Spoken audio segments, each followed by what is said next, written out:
వెంకటేశ్వర భక్తి ఛానల్ ద్వారా యోగ సాధన కార్యక్రమాన్ని వీక్షిస్తున్న ప్రేక్షకులందరికీ నమస్కారం.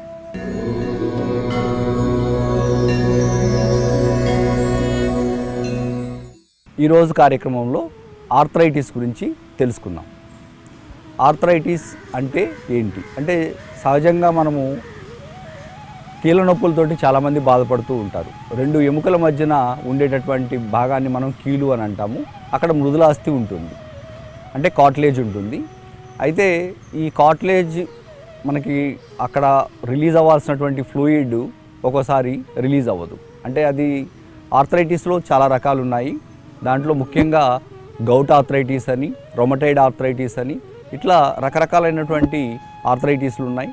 వీటన్నింటిని కూడా మనకి ఎముకల మధ్యన ఉండేటటువంటి కీలు రిజిడ్గా అంటే స్టిఫ్నెస్ పెరగటం వలన మనకి ఈ యొక్క వ్యాధి అనేది వచ్చిందని మనం తెలుసుకోగలుగుతాం ప్రాథమికంగా.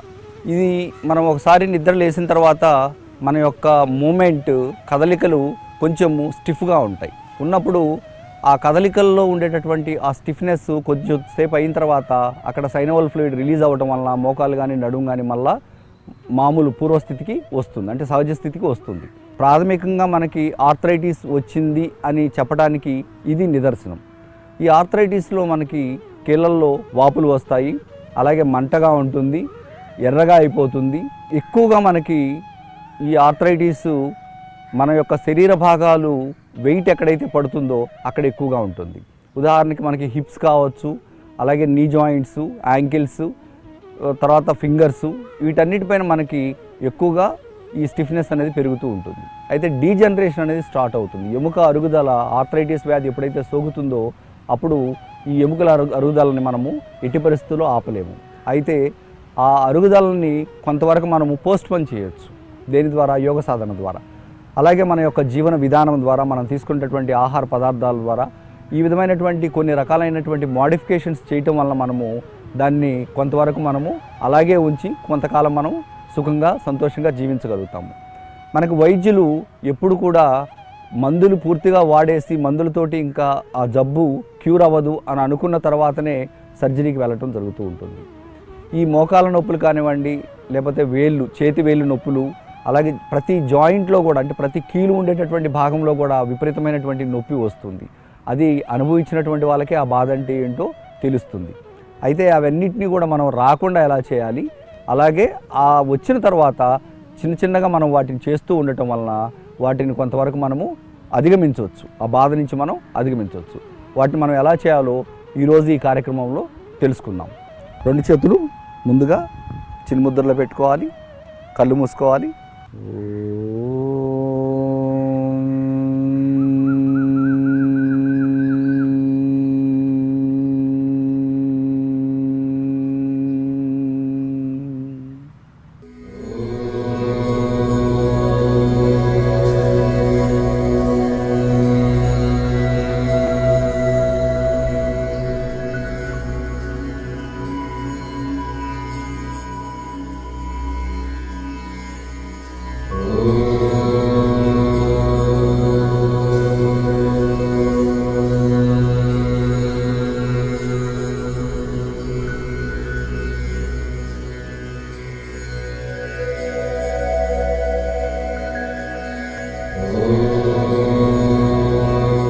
చేతులు బాగా రుద్దుకొని కళ్ళపైన పెట్టుకొని నెమ్మదిగా కళ్ళు తెరవాలి. ఇప్పుడు మనము చేయబోయేటటువంటి కొన్ని సూక్ష్మ వ్యాయామాలు.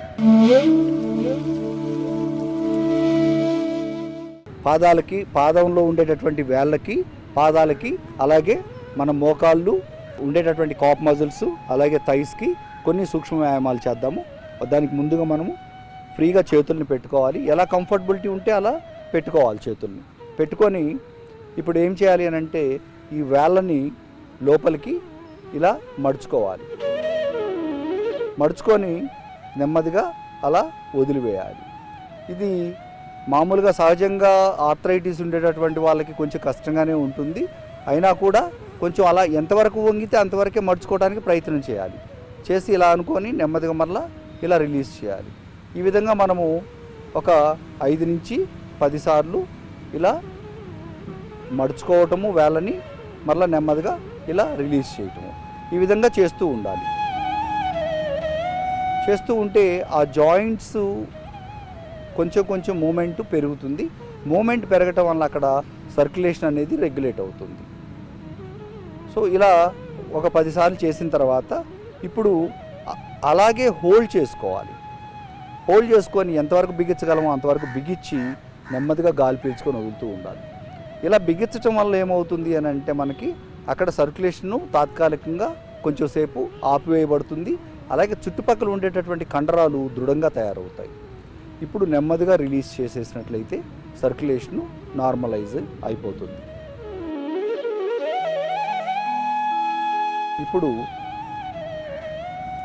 పాదాలని నెమ్మదిగా ఇలా ముందుకి తీసుకెళ్ళాలి. ఈ ముందుకు లేపేటప్పుడు మన మోకాలు అనేటటువంటిది ఇలా పైకి లేవడం జరుగుతుంది. అలా లేవకుండా గట్టిగా ఇలాగే ఒత్తి పాదాలని ఇలా ముందుకి ఇలా చాపుకోవడానికి ప్రయత్నం చేయాలి. చేసి నెమ్మదిగా మళ్ళా వెనక్కి. మొదటగా మనము కదలికలతో చేస్తాము, ఆ తర్వాత అలాగే ఉంచడానికి ప్రయత్నం చేస్తాం. సో పాదము మడమ దగ్గర ఉండేటటువంటి జాయింట్ కీలు సర్క్యులేషను బాగా పెరుగుతుంది. ఇలా నెమ్మదిగా గాలి పీల్చుకొని వదులుతూ నెమ్మదిగా ఇలా చేయాలి. ఎంతవరకు మనకు వీలైతే అంతవరకు మన సౌకర్యం కొద్దీ మనం చేయాల్సి ఉంటుంది.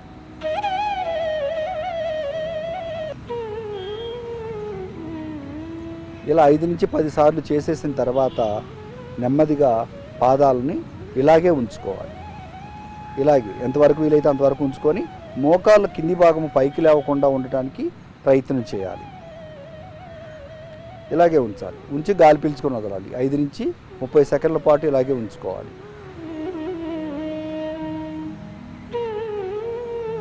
తొడ కండరాలు అన్నీ బాగా బిగుసుకుంటాయి. అలాగే కాప్ మజిల్ కూడా బిగుసుకుంటుంది. బిగుసుకోవడం వల్ల అక్కడ కండరాలన్నీ కూడా దృఢంగా తయారవుతాయి. నెమ్మదిగా మనము దాన్ని రిలీజ్ చేయాలి. రిలీజ్ చేయటం వలన సర్క్యులేషన్ అనేది రెగ్యులేట్ అవుతుంది. అలాగే మోకాళ్ళకి చుట్టుపక్కల ఉండేటటువంటి కండరాలు కూడా దృఢంగా తయారవుతాయి. అప్పుడు ఒత్తిడి అనేది మోకాళ్ళపైన తగ్గుతుంది. ఇలా పాదాలని వెనక్కి అనుకొని ఎంత వీలైతే అంత నెమ్మదిగా వెనక్కి వంచాలి. వంచి గాలి పీల్చుకొని వదులుతూ ఉండాలి.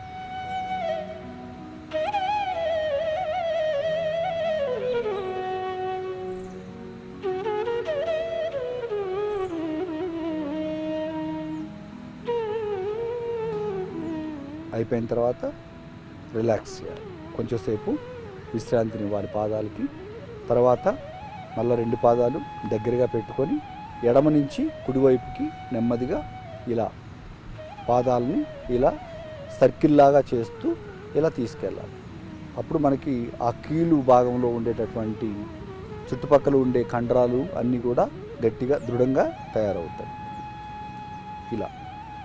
ఇలా 5 నుంచి 10 సార్లు ఇలా రొటేట్ చేసుకోవాలి. 2 పాదాలు దగ్గరగా ఉంచుకొని ఇలా 10 సార్లు అయిపోయిన తర్వాత నెమ్మదిగా మరలా రివర్స్లో వ్యతిరేక దిశలో చేయాలి.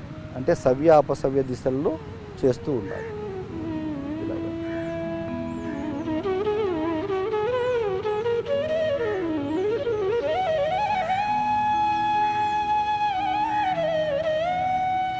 మనకి ఎటువంటి కీళ్ళ నొప్పులు ఉన్నా కూడా మనము ఎంత జాగ్రత్తగా ఓపికగా మనం చేయగలుగుతామో అంతే ఉపయోగం ఉంటుంది.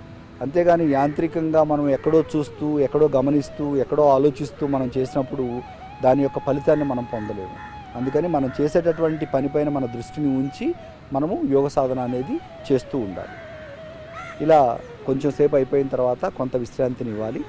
విశ్రాంతినిచ్చి కొంతమందికి 2 పాదాలు ఇలా దగ్గర పెట్టుకోవడం కష్టంగా ఉన్నప్పుడు దూరంగా పెట్టుకుంటారు. దూరంగా పెట్టుకున్నా పర్వాలేదు. వాళ్ళకి పాదాలు దగ్గరగా రాకపోవడానికి కారణం ఏదైనా అయ్యి ఉండొచ్చు. కానీ ఇలా పెట్టుకోవాలని చేయొచ్చు మీరు. ఇప్పుడు చూడండి, ఇలా ఈ కాల్ని ఇలా పైకి లేపి మోకాల్ని కింద ఇలా ట్యాప్ చేయాలి. మళ్ళీ ఇలా పైకి లేపి ఇలా కిందికి దించాలి. ఇలా పైకి లేపటం, ఇలా కిందికి దించడం. ఇలా నెమ్మదిగా కొంచెం వేగాన్ని పెంచి ఎన్నిసార్లు వీలైతే అన్నిసార్లు ఇలా చేయడానికి ప్రయత్నం చేయాలి. అంటే మోకాలు కింది భాగము మన భూమికి తగులుతూ ఉంటుంది. ఇలా తగలటం వల్ల మనకి ఒక మర్దనలాగా దీనికి లభిస్తుంది. మర్దనలాగా లభించడం వలన అక్కడ ఉండే కండరాలు నరాలు అన్నీ కూడా బాగా మనకి అనుకూలంగా తయారవుతాయి, మన శరీర కదలికలకు అనుకూలంగా తయారవుతాయి. ఇలా చేయాలి. లేదు అంటే 2 కాళ్ళు ఇలా పెట్టుకొని దగ్గరగా ఇలా కూడా చేయవచ్చు. మనకి ఎంతవరకు వీలైతే అంతవరకు చేయాలి. తర్వాత కొంచెంసేపు విశ్రాంతినివ్వాలి. ఇప్పుడు మనము 2 పాదాలు దగ్గర పెట్టుకొని 2 ఒకసారి ఇలాగా పైకి లేపి కిందికి ఇలా ఆనిచ్చాలి, ఇలా కొట్టాలి. అంటే ఆరోగ్యంగా ఉండేవాళ్ళు చేయటం చాలా తేలిగ్గా ఉంటుంది. రాకుండా ఉండడం కోసం చేసేవాళ్ళు కూడా చాలా తేలిగ్గా చేయగలుగుతారు. కానీ నిజంగా కీళ్ళ నొప్పులు ఉండేటటువంటి వాళ్ళు ఈ విధంగా చేయాలి అని అంటే చాలా శ్రమించాల్సి ఉంటుంది. అయినా సరే మనం దీన్ని చేయడానికి ప్రయత్నం చేయాలి. కొద్దిగా అలవాటు అయిపోతే చక్కగా మన యొక్క కీళ్ళ నొప్పులు తగ్గిపోతాయి. తర్వాత కొంచెంసేపు విశ్రాంతినివ్వాలి. కొన్ని ఆసనాలు సాధన చేద్దాం. ముందుగా కాలి వేళ్ళని బాగా లోపలికి మడిచి అలా వదిలిపెట్టాలి. బాగా అలా బిగించి మళ్ళీ వదలాలి. మళ్ళీ బిగించేసి మళ్ళీ వదలాలి. బిగించాలి, మళ్ళీ వదిలేయాలి. మళ్ళీ బిగించాలి, మళ్ళీ వదిలేసేయాలి. మళ్ళీ బిగించాలి, మళ్ళీ వదిలేసేయాలి. ఈ విధంగా చేస్తూ ఉండాలి. బిగించటం, వదిలివేయటం. ఇలా మనము సాధన చేసిన తర్వాత ఇప్పుడు మనము మరొకటి చేద్దాము. దాంట్లోనే బిగించి అలాగే ఉండి కొన్ని సెకండ్ల పాటు గాలి పీల్చుకొని వదలటం చేద్దాం. బిగించేసేయాలి బాగా. 5 నుంచి 30 సెకండ్ల పాటు ఇదే విధంగా ఉంచడానికి మనం ప్రయత్నం చేయాలి. నార్మల్గా గాలి పీల్చుకొని వదులుతూ ఉండాలి, కానీ వేళ్ళను మాత్రం బాగా బిగిస్తూ ఉండాలి కంటిన్యూగా. ఇప్పుడు నెమ్మదిగా తీసివేయాలి, రిలీజ్ చేయాలి. కొంచెంసేపు విశ్రాంతి తీసుకోవాలి, వేళ్ళకి విశ్రాంతినివ్వాలి. మనకి ఆర్థరైటిస్ ఉండేటటువంటి వారికి వాళ్ళు చేసేటటువంటి విధానము వేళ్ళని ఉంచటం అనేటటువంటిది వాళ్ళకి చాలా కష్టతరం అవుతుంది. అందుకని వెంటనే చేయకుండా కొద్దిగా మనము సాధన చేస్తూ అలవాటు చేసుకోవాలి. మరలా ఇంకొకసారి కాలికి సంబంధించినటువంటి మరికొన్ని సూక్ష్మ వ్యాయామాలు చేద్దాం. పాదాలని ముందుకి తీసుకురావాలి, బాగా ముందుకి. వేళ్ళను కూడా ముందుకు పాయింట్ చేస్తూ ఉండాలి. మళ్ళా వెనక్కి, ముందుకి, మళ్ళీ వెనక్కి. ఈ విధంగా చేస్తూ ఉండాలి. చిన్నగా నెమ్మదిగా తీసుకొచ్చి మళ్ళా తీసుకెళ్ళాలి. ఒకేసారి చేద్దామనేటటువంటి భావన కాకుండా రోజుకి కొద్దిగా ఎక్కువ సార్లు చేయడానికి ప్రయత్నం చేయాలి. ఇలా చేయటం వలన ఆ కీళ్ళ మధ్యన కొద్దిగా మనకి ఆ ఫ్లూయిడ్ రిలీజ్ అవుతుంది, సైనోవల్ ఫ్లూయిడ్ రిలీజ్ అవుతుంది. రిలీజ్ అవ్వటం వలన సర్క్యులేషన్ పెరగటం వలన మనకి మూమెంట్ అనేది, స్టిఫ్నెస్ అనేది తగ్గిపోతుంది. ఇక్కడ ఆపేసి కొంచెంసేపు విశ్రాంతి తీసుకున్నాం. ఇప్పుడు మరలా పాదాలని వెనక్కి, బాగా వెనక్కి. ఇక్కడ మనకి తొడ కండరాలు, అలాగే కాఫ్ మజిల్, పిక్కలు ఇవన్నీ కూడా బాగా గట్టిగా అలా బిగించడం వలన కొంతసేపు అక్కడ మనకి అక్కడ ఉండేటటువంటి కండరాలన్నీ కూడా బిగుసుకుంటాయి, బాగా అక్కడ దృఢంగా తయారవుతుంది. దీనివల్ల సర్క్యులేషన్ అనేది నార్మల్ అవుతుంది. ఇప్పుడు నెమ్మదిగా పాదాలని రిలీజ్ చేయాలి. ఇప్పుడు రిలాక్స్ అవ్వాలి. ఇప్పుడు మనము యాంకిల్స్ని రొటేట్ చేద్దాము. ఫస్ట్ ఎడమ వైపు నుంచి కుడివైపుకి తీసుకెళ్ళాలి, లెఫ్ట్ నుంచి రైట్కి. బాగా అలా ఒక 10 సార్లు చేయాలి.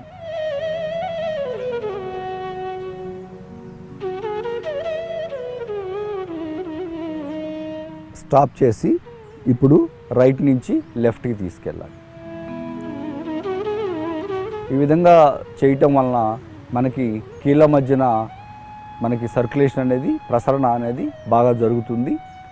మూమెంట్స్ ఈజీగా వస్తాయి అన్నమాట.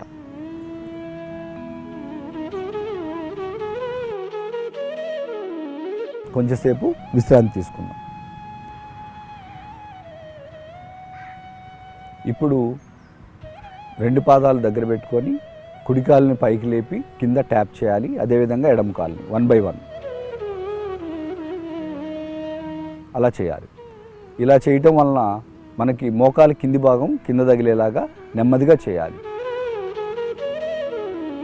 అప్పుడు మనకి కీళ్ళకి చుట్టుపక్కల ఉండే కండరాలలో కూడా కొద్దిగా రక్త ప్రసరణ బాగా జరుగుతుంది. దీనివలన చక్కగా గట్టిదనాన్ని కలిగి ఉంటాయి కండరాలు. దానివల్ల మనకి ఆ కీళ్ళ మధ్యన కొంత స్ట్రెంగ్త్ వస్తుంది.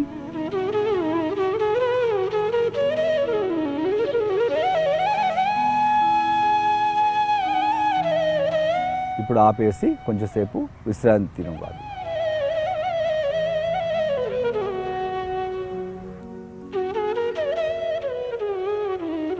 ఇప్పుడు 2 పాదాలు దగ్గర పెట్టుకోవాలి. ఇప్పుడు 2 కాళ్ళను ఒకసారి పైకి లేపి కింద కొట్టడానికి ప్రయత్నం చేయాలి. 2 మోకాలు పైకి లేపాలి. ఎంతవరకు వీలైతే అంతవరకు మనము ఆ మూమెంట్ని ఇస్తూ ఉండాలి. ఇవ్వటం వలన ఆ జాయింట్స్లో మనకి అక్కడ మోకాళ్ళకి ఉండే సర్క్యులేషన్ బాగా పెరుగుతుంది.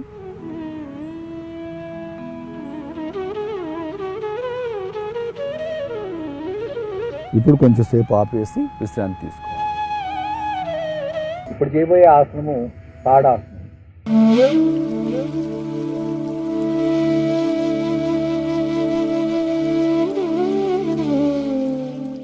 దీనికి 2 కాళ్ళ మధ్య ఒక అడుగు దూరం తీసుకోవాలి.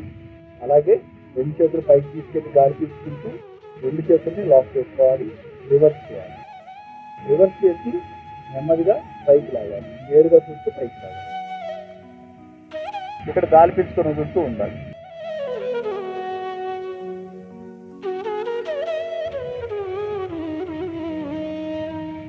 ఇలా చేయటం వల్ల మనకి చేతి వేళ్ళు అలాగే షోల్డర్ కింద భాగము సర్క్యులేషన్ బాగా పెరుగుతుంది. లంగ్స్ కూడా దాని యొక్క లంగ్ కెపాసిటీ అనేది నెమ్మదిగా పెరుగుతూ ఉంటుంది. ఈ విధంగా 5 నుంచి 30 సెకండ్ల పాటు ఈ స్థితిలో ఉండాలి. ఇప్పుడు నెమ్మదిగా 2 చేతుల్ని లాక్ రిలీజ్ చేసి కొద్దిగా నెమ్మదిగా గాలి వదులుతూ కిందికి దించాలి. మళ్ళా సమస్థితిలోకి రావాలి. తర్వాత కొంచెంసేపు విశ్రాంతి తీసుకోవాలి. మనము నిలబడి చేసేటటువంటి కొన్ని ఆసనాలని ఇప్పుడు చేద్దాం. 2 కాళ్ళ మధ్య ఒక అడుగు దూరము తీసుకోవాలి.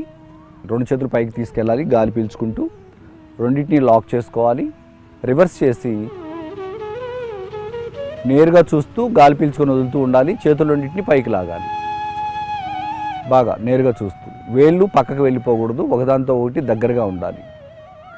ఈ విధంగా మనము 5 నుంచి 10 సెకండ్ల పాటు గాలి పీల్చుకుంటూ వదులుతూ గమనిస్తూ చేతులు రెండింటిని పైకి లాగుతూ ఉండాలి. ఎక్కడ బిగించకూడదు. చేతుల్ని బిగించకూడదు. ఫింగర్స్ దగ్గరగా ఉండాలి. బటన్ వేలు కూడా కలిసి ఉండాలి.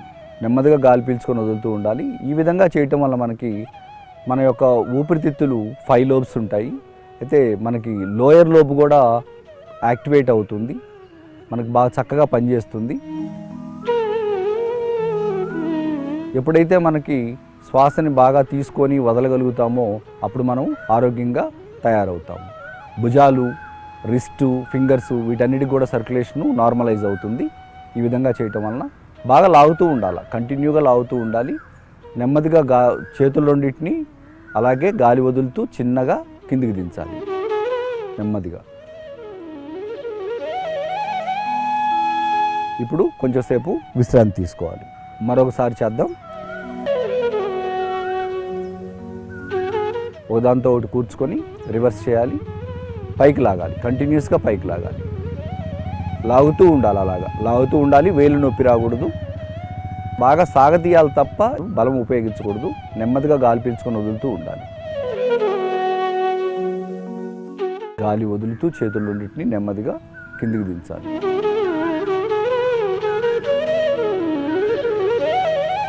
ఇప్పుడు చేయబోయేటటువంటి మరొక ఆసనం అర్ధకటి చక్రాసనం.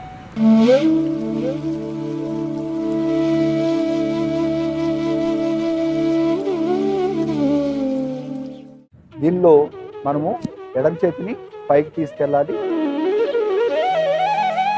చెవి కానిచ్చేసి పైకి లాగాలి. పైకి లాగి నెమ్మదిగా గాలి వదులుతూ ఈ విధంగా కుడివైపుకి వంచాలి. నేరుగా చూస్తూ గాలి పీల్చుకొని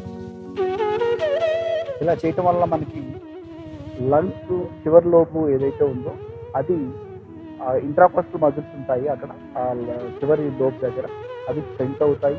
అలాగే కుడివైపుకి ఇలా మనం బెండ్ చేయడం వలన ఎడమవైపు ఉండేటటువంటి ప్రతి ఒక్కటి కూడా బాగా సాగే గుణం కలిగి ఉంటుంది. ఫైన్ ఫ్లెక్సిబిలిటీ వస్తుంది, సర్క్యులేషన్ నార్మల్ అవుతుంది.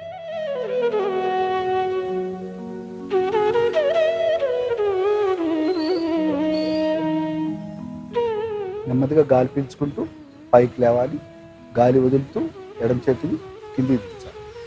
అదేవిధంగా కుడివైపు చేతిని పైకి తీసుకెళ్ళాలి, గాలి పీల్చుకుంటూ చెవికి ఆనించాలి.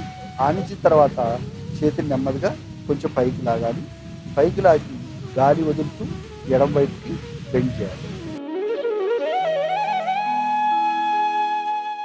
నేరుగా చూస్తూ గాలి పీల్చుకొని వదలాలి. ఇప్పుడు కుడివైపు భాగానికి ఎక్కువ సర్క్యులేషన్ జరుగుతుంది. అలాగే మనకి ఇంటెస్టైన్స్ బాగా చక్కగా వాటి మూమెంట్, ఇంటెస్టైన్స్లో మూమెంట్ కూడా ఫ్రీ అవుతుంది.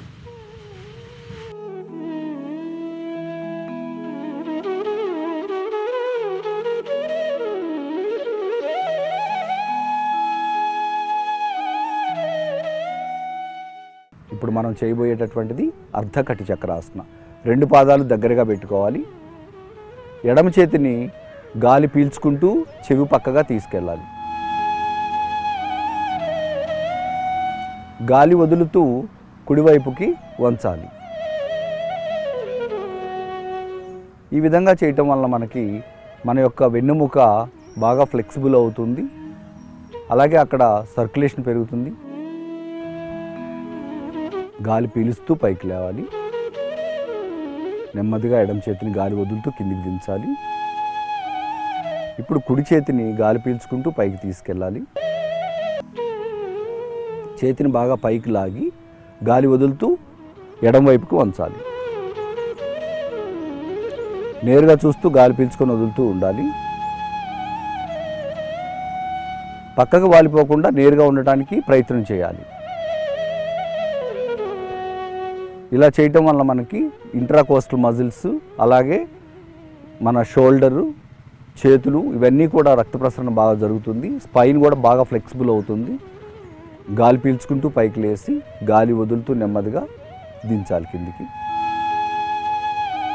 ఇప్పుడు కొంచెంసేపు విశ్రాంతి తీసుకుందాం. మరొకసారి చేద్దాం. 2 పాదాలు దగ్గర పెట్టుకోవాలి.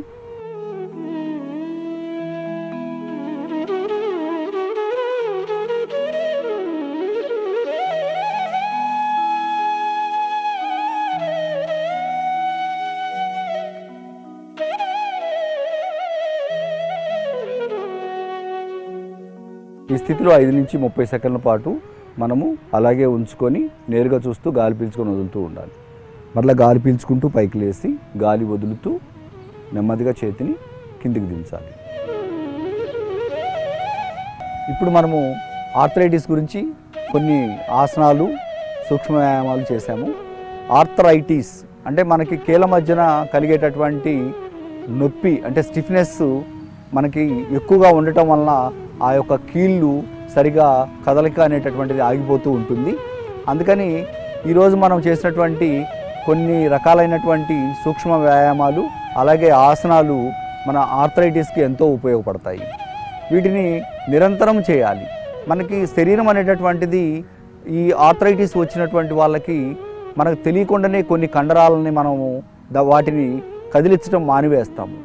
మానివేసినప్పుడు అట్రోపిక్ స్టేజ్కి మన కండరాలన్నీ కూడా వెళ్ళిపోతాయి. అంటే ఎటువంటి పరిస్థితుల్లో కూడా కండరాల యొక్క కదలికలు, సర్క్యులేషన్ అనేది ఆగిపోతుంది. అందుకని మనము చిన్న చిన్న సూక్ష్మ వ్యాయామాలతోటి ప్రారంభించాము. అది నెమ్మదిగా పెంచుకుంటూ వెళ్ళి ఆసనాల వరకు వెళ్ళి చక్కగా ఆసనాలని చేయగలిగినప్పుడు మన యొక్క ఈ ఆర్థరైటిస్ నుంచి మనం ఉపశమనం పొందవచ్చు. ఆర్థరైటిస్ రావడానికి మరొక కారణం చెప్పుకున్నాము, కాన్స్టిపేషన్ వల్ల కూడా కావచ్చు. అంటే ఆహారము మనకి సరిగా జీర్ణం కాకుండానే మన యొక్క రక్త ప్రసరణలో అది కలిసినప్పుడు మనకి ఆర్థరైటిస్ అనేది వచ్చేదానికి అవకాశం ఉంటుంది. అందుకని మనకి ఆయుర్వేద గ్రంథంలో తీసుకున్నట్లయితే ఆమవాతానికి ప్రత్యేకమైనటువంటి కొన్ని రకాలైనటువంటి ట్రీట్మెంట్స్ ఉన్నాయి. అలాగే యోగ సాధన ద్వారా చక్కగా మనము వాటన్నిటినీ కూడా మనము తొలగించుకోవచ్చు. ప్రతి ఒక్కరము ఈ యోగ సాధన కార్యక్రమాన్ని వీక్షించి చక్కగా యోగాసనాలు, ప్రాణాయామాలు నేర్చుకుందాము. మనము ఆరోగ్యంగా ఉందాము. ఓం నమో వెంకటేశాయ.